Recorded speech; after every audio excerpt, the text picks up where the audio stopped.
sejahtera bagi kita semua. Assalamualaikum warahmatullahi wabarakatuh. Om Swastiastu, Namo Buddhaya, salam kebajikan.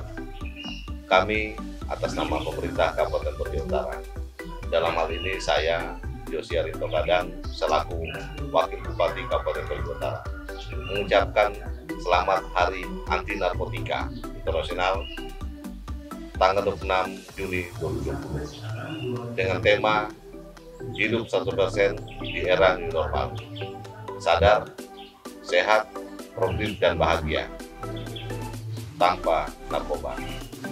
Hidup ada akhirnya, tetapi jangan akhiri hidup ini dengan narkoba. Mari kita perangi narkoba secara bersama-sama. Cegah narkoba dan cegah COVID-19. Stop narkoba.